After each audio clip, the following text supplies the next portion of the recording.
First off, I'm Coach Michael. This is my wife and co-founder of Flamingo Swimming, Coach Jess. And Coach Jess got the first season off the ground, I want to say 4 years ago. And then basically poached me from Longhorn Aquatics down at UT to come and join her here. And this will be my third year now with Flamingo Swimming. This is Coach Greg. He was a part of that initial year helping out, and then he went off to A&M and did a bunch of work, and now he's helping us out again.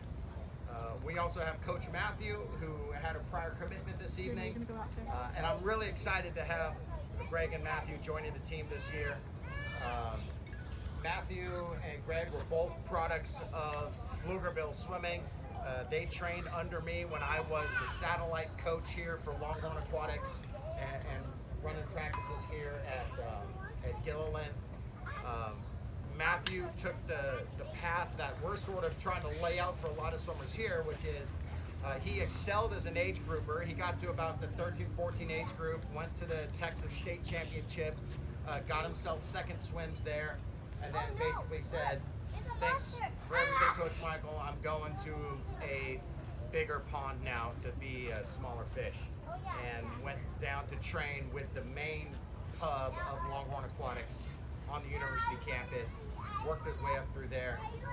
Got to be a junior national level competitor and then swim for the University of Missouri. Greg's stayed with me throughout high school, and, even though we had the COVID interruption towards the end, and he turned his focus to triathlon and is very successful in that regard. And I've introduced Greg in this way before, and there's still, I've yet to encounter another coworker or athlete that performs like Greg did with me, in that when the question is asked, "Can you jump?" He's never saying how high, because he is already jumping as high as he possibly can. And I really do mean that when it comes to Greg and his level of work ethic and sort of just commitment to whatever he's doing. So also an Eagle Scout here in Pflugerville. So if any of you that have that kind of connection, feel free to talk to Mr. Clark about that. Flamingo Swimming is a sort of an interesting development as far as USA Swimming goes.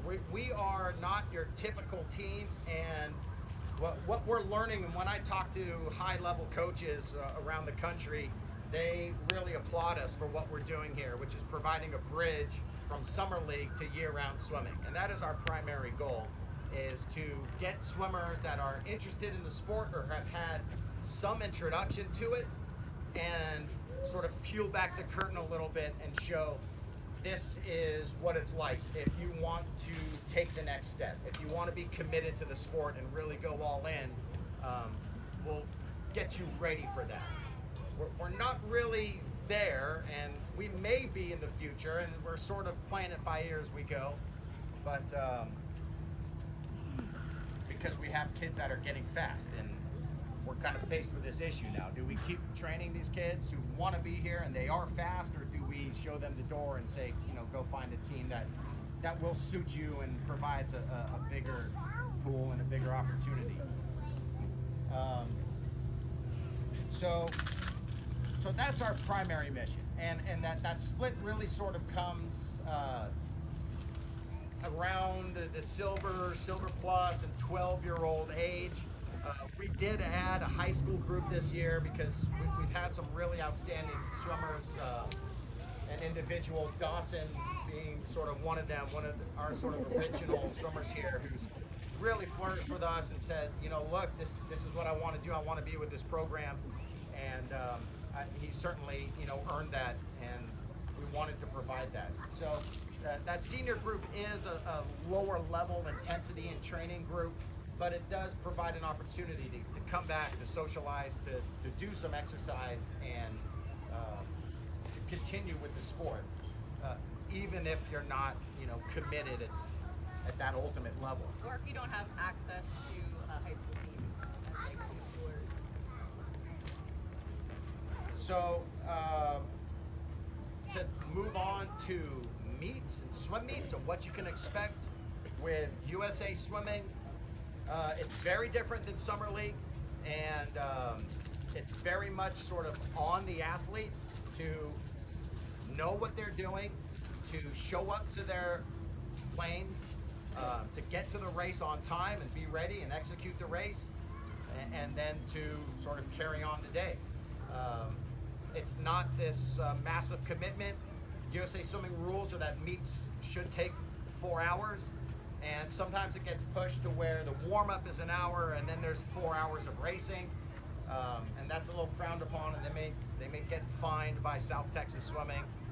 But really, that's what we're trying to do, and or that's what USA Swimming is trying to do, is make meets more manageable, and also to it's typically split as well, a 12 and under session and a 13 and over session.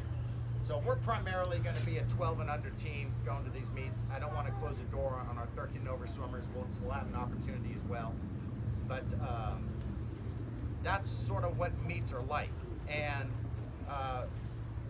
maybe I could have a couple of our regulars that have been here for a bit give a show of hands. And Where are my OGs? if you all have questions about, well, what does this really mean? Please, start asking questions of these individuals that have raised their hands. And thank you for doing that, and for being available as well. They're primarily Silver Plus group swimmers, and during that time, they're hanging out there, and I think that's a great resource if I can volunteer that for swimmers to just walk over there, or parents go over and have questions for you all. I wanted to add, because I've been getting the questions over email from several parents that want to know what the level is for volunteering at swim meets, and it's just not the same level as Summer League. We are asking for timers, some timers. That's pretty much it. 4 or 5 timers per session.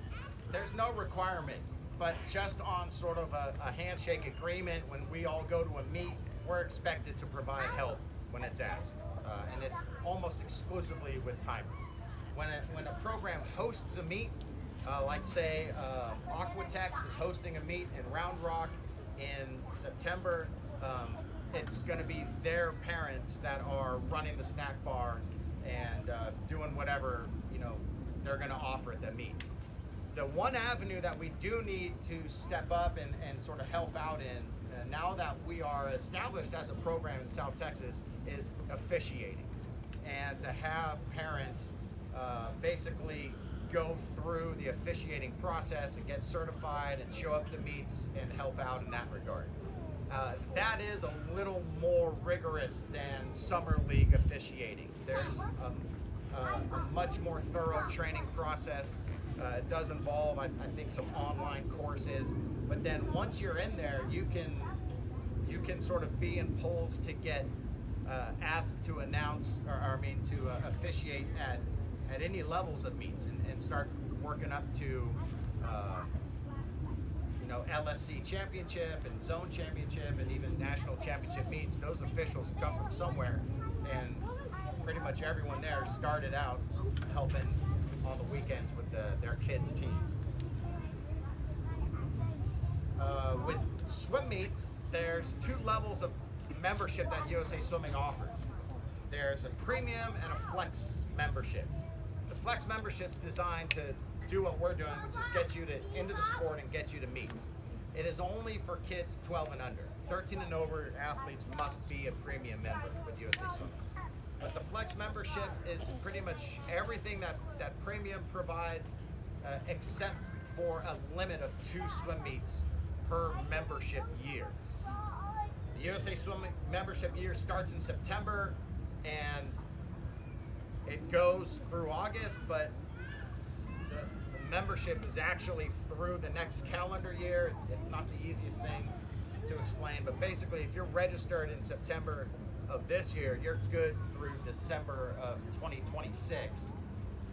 But the 2 meets start in September. If an athlete attends 2 meets and then we enter them in a third, they will get flagged by the meet director, and I'll reach back out to you and say they're at their limit, we've got to upgrade the premium, and you just pay the difference in the cost to make that upgrade. Oh, and also meets that we host here are called block parties, and those do not count towards the 2 meets minimum. Yeah, so the block party meets we introduced in April, and we've done one here so far. It's a new thing that's being offered by USA Swimming, and it basically is, let's make it easy to just show up and run your own meet and get some times associated and connected to these kids, so they have somewhere to go and somewhere to start from. They're really easy, they're fast, they usually just take the amount of practice time that we have here, like 2 hours. It's fun, it's meant to be low-key and just get through it and give the kids a chance to race each other and put up some relays where they can have some fun. We may expand that. We may invite another team like Lone Star Aquatic Club up at the Chasco YMCA to come in, and maybe we can have a co-party and make it a little more exciting. But for the most part, those meets, they don't count against that premium, like Jess said. You do have to subscribe to Swimmingly, which is an app that the meet sort of runs through. So, like if I'm running the meet and I'm the timer, everyone's phone would be able to connect to mine, so that when I start the event, everyone's phone activates. That's like an $18 a year. Is it annual subscription? So there are some fees there. We do charge entry fees for block party meets, but they are pretty low. Yeah, it's basically to cover what we have to pay USA Swimming to make the time sufficient. As opposed to the South Texas and USA Swimming meets, you're typically looking at $10 to $12 per event, plus like an $8 to $10 swimmer charge, regardless of how many events you're swimming. And you know, the thing with the USA Swimming meets, you kind of get what you get. Sometimes they will be generous, and if you go and say, look, I missed my race, they'll say, all right, well, we might have an open lane later, hang out here by the referees, and if there's an open lane, we'll plug you in. If you're somewhere like UT, where they're on a timeline and they're paying by the minute for that facility, you miss your race and it's sorry, you know, you should have been there, you should have been paying attention. So, you know, we are sort of proponents of getting kids on this track of, hey, you got to pay attention. There's a scoreboard. It tells you what event you're on. You've got your event number written down on your arm. You should know that this is where you got to show up.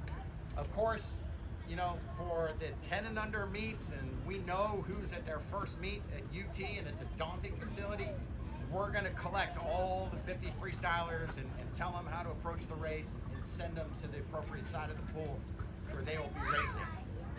So it's not a complete, you know, good luck, you know, see you tomorrow. But like I said, that's the track that we're sort of putting the kids on there. Generally, Jess is going to handle administrative questions, billing, registration type stuff. Emails is the best way for her. I can handle your other concerns regarding what's going on in practice and meet entries. Text and email is fine for me.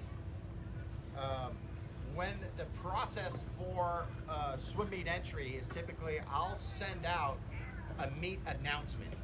The meet announcement is tied to your account on Commit Swimming. So once the meet announcement is made, you can go into Commit and elect whether or not your child will attend that meet.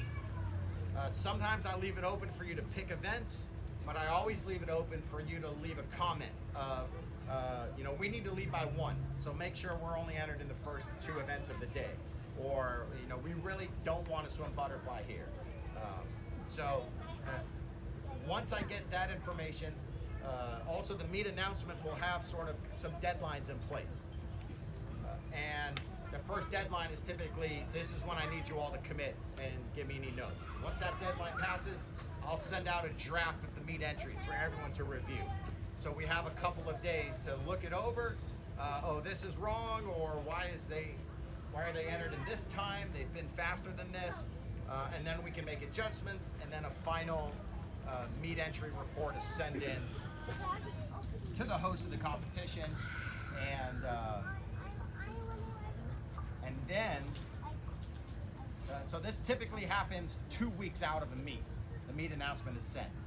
If the meet's on a Saturday, usually on Monday the final entries get submitted, and then on Thursday or Friday we get the details as far as this is what time this is what the timeline looks like as far as when each event will start. This is the psych sheet. These are all the kids that are entered and where they rank, which will give you an idea of what heat they're going to be in. And then it's usually the next day where an actual heat sheet comes in, where you see exactly where each swimmer is racing. And we'll have time for a Q&A after all this. Sorry, I didn't mention that earlier. At practices on a daily basis, just a couple sort of protocol items to review. Please let us do the coaching. I know it can be difficult if this is your child's first team experience, and they're doing something terribly wrong, and you just really want to nip it in the bud and make sure they got this straightened out right now. Feel free to come to myself or one of the assistant coaches and pass that on, because we want to establish that trust with the athlete. We want to get that line of communication open and working. So yeah, please let us do the coaching. Photos and videos. Please be very careful during practice. When swimmers are on the starting blocks or climbing out of the pool, photography is prohibited. And these are USA Swimming rules. They're part of the Safe Sport Initiative to protect athletes. If you want to video your swimmer during practice, please come to me and ask, and I'll put them in the end lane if we have space, and then you can video them. What I want to avoid is you're filming your athlete and another parent sees you filming and their child is right there as well. And they may come to you and say, hey, what's going on? Why are you filming my kid here? Well, I'm not. Well, it looked like you were. Well, let's see the video. Let's just avoid all of that. With how easy it is to video, I don't want to say don't do it, because it is a tremendous tool to show your kid and be like, coach said, put your head back on backstroke and look at you staring at your feet while you're swimming. You can see it right here. This is why you're sinking. That is a very valuable tool. Sometimes I will use it, and I will video a kid with my phone. I'll show them the video, whatever we've got to talk about, and then I always show them that I'm deleting that video once we're done with that discussion. So if you have any issues with that or don't want me to do any of that, please just let me know anytime. Or if you want to see the video that I've taken or send it to you, I can always do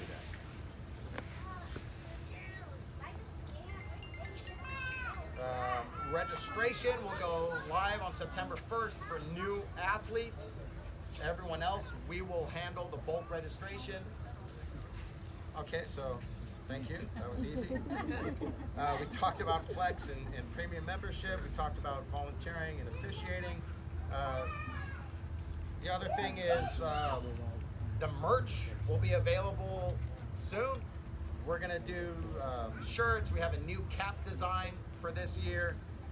We'll offer trucker hats, and then we'll do probably a winter hoodie special edition.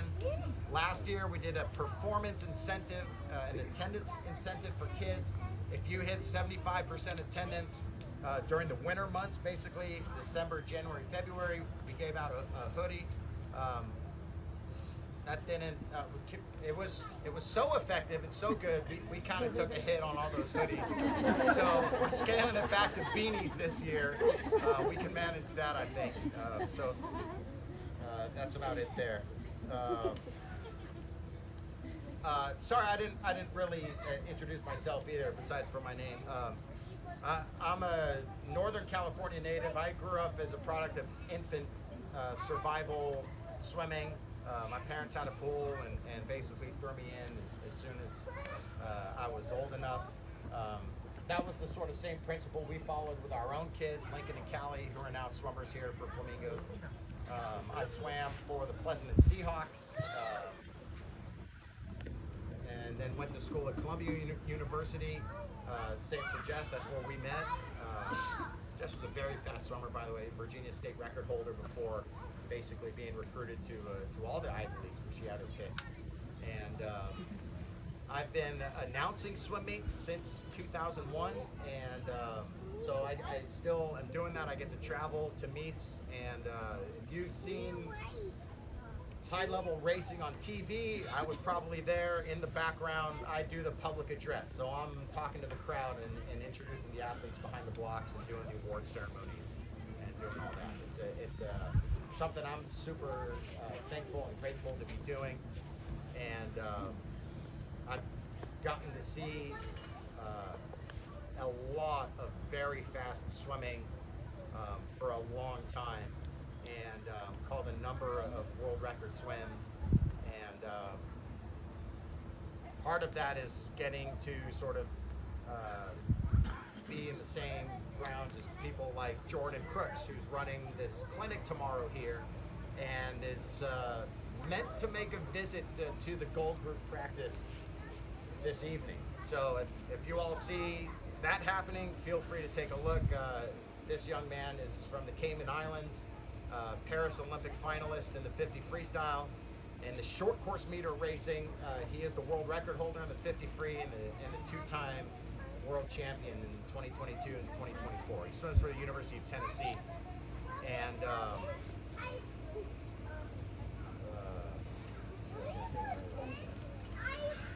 well, if it comes to mind, I'll let you know. But I think that's about all I have, Jess. Did I miss anything? I don't think so. I'm sure we missed something, but yeah, I'd like to open it up if anyone has questions.